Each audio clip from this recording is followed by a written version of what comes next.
Já estamos de volta, eu vou te fazer uma perguntinha. Você já ouviu falar no golpe mão invisível? Pois é. Se ainda não, fica um alerta. Muito cuidado ao baixar aplicativos e aceitar pedidos de acessibilidade no celular, viu? Eu vou mostrar para você detalhes na reportagem. Ah, fala sério. A última coisa que a gente faz com o celular hoje em dia é usar como telefone, né? Rede social, WhatsApp, aplicativos de produção de vídeo. É aplicativo de banco, de conversa, rede social, jogos. São momentos de lazer, são momentos que eu não tenho mais assim o que fazer e aí eu uso para passar o tempo. Não é querendo ser um estraga-prazer não, viu? Mas o que parece inofensivo, um passatempo, pode ser a porta de entrada para mais um golpe na praça. Vírus escondidos nos jogos podem ter acesso ao seu dinheiro. E essa fraude tem até nome: mão invisível. O golpe só é possível porque a vítima dá autorização. Ao ser instalado, o aplicativo do jogo pede permissão de acessibilidade, que dão acesso total à tela do celular e permitem simular toques nela. O problema é que quase ninguém lê o que os aplicativos pedem antes de aceitar. Aí, se autorizar, já era. Com as permissões, o programa espera a vítima abrir o aplicativo do banco e quando ele vai fazer uma transação, o vírus mascara o que aparece na tela e altera o valor e o destino da transferência. A recomendação número 1 é nunca instalar aplicativos que não estejam nas lojas oficiais. Nós precisamos lembrar que quando uma empresa submete um aplicativo, seja na Play Store para Android ou para iOS, esses aplicativos, os códigos deles são avaliados justamente para ver se lá dentro não tem um golpe, se não tem vírus. Além disso, fique atento a aplicativos que peçam permissão de acessibilidade e habilite a autentificação de 2 fatores nos aplicativos dos bancos. Tá bom, muito obrigado. Vou ficar de olho. Vocês viram, né, o quanto a gente corre o risco diariamente quando a gente acessa aplicativos no celular. E muitas pessoas, eu, por exemplo, gente, o meu celular está aqui. Minha vida inteira está praticamente aqui dentro desse aparelho, né? E além desses riscos de hackers, a gente também pode ser vítima de furto, de roubo, perde o celular. E aí, como que eu faço para prevenir, para garantir a segurança das minhas contas, dos meus dados? Por isso eu convidei aqui o Fábio Borges para dar muitas dicas para a gente. Boa tarde, bem-vindo. Boa tarde, obrigado. Prazer estar aqui para a gente falar de um tema tão pertinente à nossa realidade. É verdade. Eu lá nos bastidores já falei para o Fábio, falei, Fábio, a gente fala tanto desse assunto em reportagens, mas eu tenho certeza que se o meu celular for furtado, ou se eu perder meu celular, eu não sei nem por onde que eu começo. Então já fica essa pergunta. Tive um problema com meu celular, perdi, não sei como que aconteceu, foi furtado. O que eu faço? Primeira coisa, respira fundo. É porque eu tô porque nervoso, o desespero vai tomar conta, isso é natural. A nossa vida está nesses aparelhos hoje em dia, bancos, identidades e tudo mais. Então, a primeira coisa, respira. Segundo passo, use o aplicativo do seu próprio sistema operacional para localizar o seu telefone. Pode ser que você tenha esquecido em algum lugar, pode ser que não tenha sido furtado, algo nesse sentido. Viu que ele não está acessível mais com você, aí você vai para a próxima etapa. Mas nessa etapa eu uso um computador de qualquer pessoa, exatamente, o celular de qualquer pessoa, o computador de qualquer pessoa. No site, no link lá, exatamente. E faço login. Tem que ter calma para você lembrar assim. Exatamente. Por isso eu falei, o primeiro passo, respira. Senão você não vai conseguir nem lembrar sua senha. Então, por isso a importância de ter calma. Feito isso, você bloqueia o aplicativo do banco, que é muito importante você fazer isso para evitar perca financeira. Depois você passa para o próximo passo, bloqueia o seu aparelho. Hoje em dia, o Android e o iOS dominam o mercado. Ambos sistemas operacionais nativamente já possuem essa função. Você pode contar com o aplicativo de terceiro, por exemplo, do próprio governo. O celular seguro funciona muito bem também. Se você não quiser contar com as plataformas, você pode usar isso como alternativa. Bloqueou o seu aparelho, aí sim, corra atrás da polícia, faça seu boletim de ocorrência para você ter tranquilidade em bloquear o aparelho da maneira correta, né? E se porventura esse aparelho for recuperado e você fez boletim de ocorrência e tudo mais, você consegue na polícia reaver esse aparelho. Hoje em dia, nós estamos suscetíveis a muitas formas de invadir nosso aparelho. A gente mostrou ali até com jogos que a gente baixa aplicativo. E tudo que a gente faz, a gente acaba instalando e aceitando sem ler as regras e tudo mais. E tudo isso só vai lá e aceita, vai lá e aceita. E tudo isso eu posso estar correndo algum risco de estar instalando de estar aceitando algo que mais para frente eu possa me arrepender? Sim, vou dar um exemplo que acontece bastante. Quando você vai em algum bar, algum restaurante, muitas vezes o cardápio é digital. Tem um QR Code para você ler. Visualmente você não sabe o que é aquilo.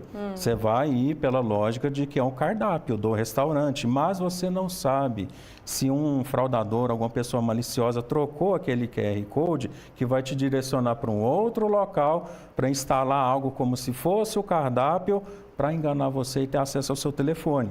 Então, hoje em dia, tem que tomar muito cuidado, principalmente com o QR Code, tá? Quando você vê algum por aí, tenha cuidado e se pedir para instalar alguma coisa, se previna, não instale. E você falando desse QR Code, eu já pensando assim, é tão fácil, às vezes a gente está em algum ambiente público e quer usar o Wi-Fi desses ambientes. Fala-se muito também do risco de usar a internet em ambientes abertos, assim. Isso também é um alerta? Sim.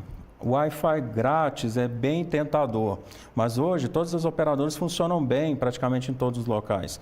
Se você entrar no Wi-Fi público, você pode correr o risco de estar numa mesma rede com uma pessoa maliciosa que está ali para capturar, roubar informação. Tem um recurso que a gente chama de sniffer de rede, um farejador de rede, que quando eu estou na mesma rede que você, eu fico o tempo inteiro capturando tudo que está passando por ela. Se passar alguma coisa que não esteja em ambiente seguro, eu consigo essa informação, a leitura clara para mim. Se você estiver acessando um site que não tem a segurança adequada, que esteja atualizado, eu vou conseguir roubar essa informação, mesmo que ela esteja segura, porque o site está desatualizado. Falando sobre aplicativos, a gente comentou dessa questão de aplicativos que podem nos ajudar a manter a segurança do nosso aparelho ou ajudar em alguma situação de urgência e emergência. O que a gente pode, que é importante instalar no nosso celular, ter ali, para eu manter essa segurança, caso eu tenha um problema de perda, enfim? Bom, eu sempre reforço em todos os treinamentos que eu dou relacionado à segurança que a primeira segurança é você. Não clique em nada que chegue para você, seja no WhatsApp, seja em e-mail, seja por qualquer local que chegue, QR Code, tenha cuidado, porque a porta de entrada é você autorizando. Mesmo você estando com antivírus atualizado no celular, mesmo você estando com algum aplicativo de segurança, esse aplicativo vai entender que você deu autorização para aquela instalação e tudo vai por água abaixo. Então, o principal ponto é você. Eu conheço pessoas que não têm antivírus nenhum no celular e se previnem dessa maneira. Mas se você for mais desatento, alguma coisa nesse sentido, aí realmente vá na sua loja de aplicativo, tem diversos aplicativos de antivírus, né, para proteger nesse tipo de situação que vão te ajudar. Mas tem que ter em mente, nenhum aplicativo é 100%, infelizmente. E até esses aplicativos antivírus podem ser até esses que são de graça, eles já têm uma eficiência que já dá uma ajudada? Sim, vários são eficientes. Não é necessário, muitas vezes, você fazer o pagamento mensal para aplicativo para ter uma... É claro que eles provêm uma segurança mais aprimorada quando você vai para a opção paga. Isso é fato. Mas o gratuito atende a maioria dos casos, sim. E a questão de rastrear, por exemplo, eu sei que existe, eu quero saber se você acha que é pertinente ter, quando você compartilha com alguém da sua família, a localização onde você está, ou até com os nossos filhos, né? Aí a gente já entra nesse assunto já para falar sobre a segurança dos nossos filhos. Aplicativos que monitoram onde a pessoa está, porque em caso de alguma situação de risco, aquilo ali pode ajudar.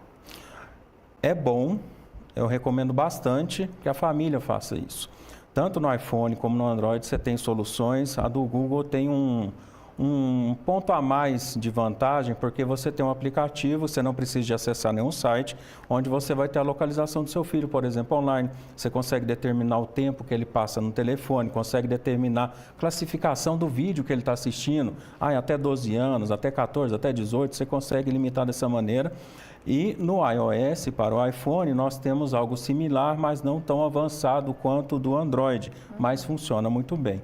Num caso de uma pessoa estar desaparecida por mais tempo, que já devia ter chegado um determinado tempo em casa e não chegou, você consegue visualizar isso nos dois sistemas operacionais, mas é claro, é importante que a família esteja conectada.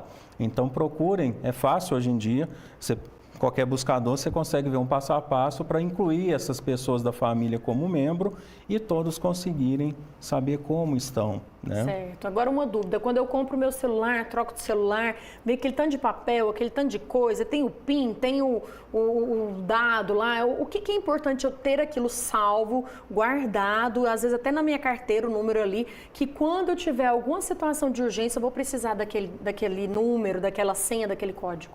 A maioria dos celulares são furtados, ou seja, ninguém parou para te apontar uma arma, uma faca, para te ameaçar. Normalmente está no show, você está andando na rua, puxa o telefone de uma vez, algo nesse sentido. Como são furtos, você consegue facilmente bloquear o aparelho se você tiver o e-mail do telefone. O e-mail é tipo um CPF que a gente tem, é único, só aquele aparelho tem. Então, ele vem na nota fiscal do aparelho, tem lá escrito, toda a nota fiscal tem, e na caixa do aparelho também tem esse e-mail. Se você fizer o cadastro naquele celular seguro do governo, lá ele vai registrar o e-mail, quando você acessar em um computador qualquer, você vai conseguir bloquear o e-mail também. Tá? A partir do momento que se bloqueia esse e-mail, o celular para de funcionar. Sim. Totalmente. Ninguém consegue acessar, não tem mágica que faça ele conseguir acessar meu celular? Ou não é bem assim? Então... Hoje em dia, gente, tudo é possível, né? Aí, mas assim, é claro que essa. você vai dificultar, não é qualquer criminoso que vai conseguir ter acesso, você vai precisar de uma pessoa especialista no assunto, principalmente segurança da informação, para realmente quebrar a segurança do aparelho para ter acesso às informações. Mas você fazendo isso, eu te afirmo que a grande maioria que pega o telefone para furto pequeno não tem um mínimo de conhecimento para poder ir tão longe a ponto de até alterar o e-mail do aparelho. E às vezes até nesse prazo em que a pessoa está tentando, já tem um tempo maior para nós conseguirmos fazer tudo que a gente falou no início do programa, que é rastrear, que é bloquear contas e tudo mais, para não ter toda essa dor de cabeça, né? Exatamente. Muito bacana. E claro, a gente tem que reforçar que hoje em dia os criminosos eles estão cada vez mais inteligentes na tecnologia, que conseguem rastrear a nossa vida inteira e ter todos os dados da nossa vida, falando dessa segurança da informação, e usar tudo isso contra a gente, né? Exatamente, são aquelas ligações que praticamente todo mundo já recebeu, falando de algum sequestro, estou com a sua filha, vou matar, fala nome de familiares, é justamente por causa desses vazamentos de dados, onde eles conseguem as informações para tentar golpes. A gente que não entende tanto assim a fundo de tecnologia fica pensando como que eles conseguem tantas informações, entrar no nosso celular, aquele golpe no WhatsApp, quando eles invadem, criam o WhatsApp, um número, finge de que é nossa conta e conversa com o parente. Parece que eles entram e roubam até os contatos que a gente tem dentro do nosso celular. Isso é possível? Sim, infelizmente é possível. Mas aí vale a regrinha da precaução. Nunca clique em nada. Esse é o principal ponto que a gente vê de falha de segurança da informação. Hoje em dia a gente avançou bastante na segurança dos sistemas operacionais, falando de todos os sistemas que nós temos hoje em dia para uso, de computador, de celular, o que for que seja. O ponto principal de falha hoje em dia são pessoas. É o principal ponto. Gente, fica então essa dica que eu tenho certeza que quem está assistindo a gente já aconteceu, já passou por isso, conhece alguém que passou por isso, então a gente, todos nós, com esse danadinho aqui, né, como eu falei no início, estamos aí com a nossa vida aqui, todo mundo correndo o risco de ter os dados expostos e tudo mais, né? Fica o recado. Muito bom, muito obrigada, adorei todas as informações. E agora eu já vou começar a dar uma atualizada, uma organizada, para não ter nenhum susto caso tenha algum crime. Gratidão pelas informações. Eu que agradeço. Muito obrigada também a você que está aí nos acompanhando nesse programa de hoje. Nós vamos ficando por aqui. Passou rápido, né? Amanhã já é sexta-feira, passou rápido, né? Pois é. Puxa vida, amanhã já é sexta-feira e teremos música e muito mais aqui. Então eu te espero às 10 para as 2. Combinado? Tchau, tchau. Fui.